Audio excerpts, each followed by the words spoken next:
जंगल के किनारे एक छोटी सी झोपड़ी थी जो पत्तों और टहनियों से बनी हुई थी। वहीं लाली बकरी रहती थी। उसके पास ज्यादा कुछ नहीं था, न मोटा अनाज न आरामदेह पन्हा, बस मेहनत। और इसके साथ उसका दोस्त भोलू गधा भी रहता था जो लकड़ियां ढोकर और घास चराकर दिन गुजारता था। बारिश की पहली बूंदें गिरी और झोपड़ी की छत से पानी टपकने लगा। अरे भोलू, जरा देखो तो सही, ये छत कितनी टपक रही है। पूरी रात सोना मुश्किल हो जाएगा। काश हमारे पास कोई मजबूत घर होता तो ये बारिश हमें डराती नहीं। हाँ लाली, तुम ठीक कह रही हो। मैं सोच रहा हूँ कि जंगल के दूसरे जानवर कितने खुश होंगे। शेर अपनी गार में आराम से होगा, हाथी बड़े दरख्त के नीचे, लेकिन हम गरीब जानवर कहाँ जाएं? बारिश तेज होती गई। पानी की बूंदें झोंपड़ी में टपक टपक कर छोटे तालाब बनाने लगी। दोनों एक कोने में सिमट गए। लाली और भोलू की जिंदगी मुश्किल थी, मगर उनके दिलों में दोस्ती और हौसला था। वो हर मुश्किल में एक दूसरे का सहारा बनते थे। सुबह हुई। सूरज बादलों के पीछे से झांकने की कोशिश कर रहा था। बारिश तो रुक गई थी, मगर हर तरफ पानी भरा हुआ था। लाली और भोलू खाने की तलाश में जंगल की तरफ निकल पड़े। भोलू, आज घास ढूंढना मुश्किल होगा। पूरा जंगल गीला है, लेकिन हमें कोशिश करनी होगी, वरना भूख से कैसे जिएंगे। चलो लाली, मैं तुम्हारे साथ हूँ। चाहे कितनी ही मुश्किल हो, हम दोनों मिलकर मुकाबला करेंगे। चलते चलते वो एक खुले मैदान में पहुंचे। वहां कई जानवर जमा थे। चिड़ियां, खरगोश, हिरन, सब खुश थे क्योंकि बारिश ने जंगल को हरा भरा कर दिया था। मगर लाली और भोलू की खुशी अधूरी थी क्योंकि ना उनके पास छत थी और ना पेट भरा हुआ था।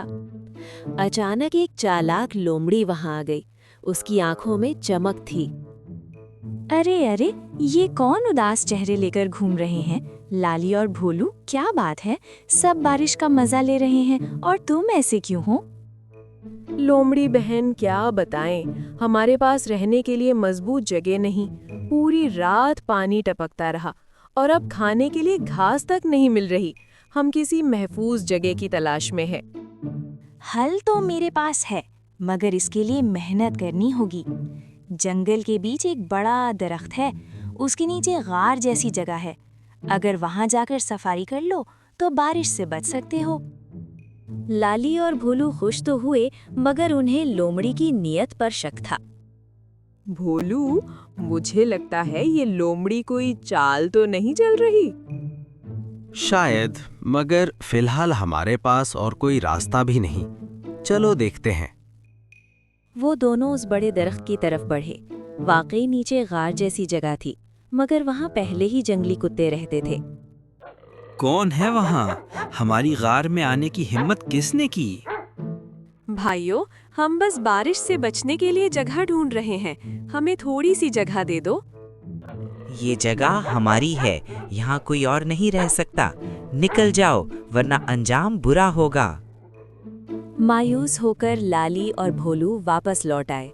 न घर था न खाना, मगर उन्होंने हिम्मत नहीं हारी। शाम होने लगी और फिर बादल घिराए। दोनों थके हारे दरिया के किनारे बैठ गए। अचानक एक बूढ़ा कछुआ वहां से गुजरा। बेटो, इतने उदास क्यों हो? लाली ने अपनी कहानी सुनाई। कछुआ दादी कुछ देर सोचकर बोले, जंगल में जीना आसान नहीं, मगर अगर तुम मेहनत करो तो अपनी जगह खुद बना सकते हो। दरिया के किनारे सूखी लकड़ियां और पत्थर पड़े हैं, उनसे अपनी झोपड़ी मजबूत बनाओ। उनकी बात लाली और भोलू के दिल में उतर गई। रात होते होते बारिश फिर शुरू हो गई। दोनों भीगते हुए लकड़ियां, पत्थर और पत्ते इकट्ठे करने लगे। भोलू, बारिश में काम करना बहुत मुश्किल है। हाँ, मगर अगर हमने ये नहीं किया तो सारी जिंदगी दूसरों पर मुनहसर रहेंगे। आहिस्ता आहिस्ता उन्होंने झोंपड़ी का ढांचा खड़ा कर लिया। अभी अधूरा था, मगर उम्मीद जिंदा थी। इसी दौरान एक खौफनाक रात में एक भेड़िया आ गया। तो यहाँ कौन छुपा है? लाली बकरी और भोलू गधा। आज तो बारिश में जबरदस्त दावत होगी। भेड़िया उन्हें डराने लगा और काम करने पर मजबूर किया, मगर ऐन वक्त पर कछुआ दादी आ गए।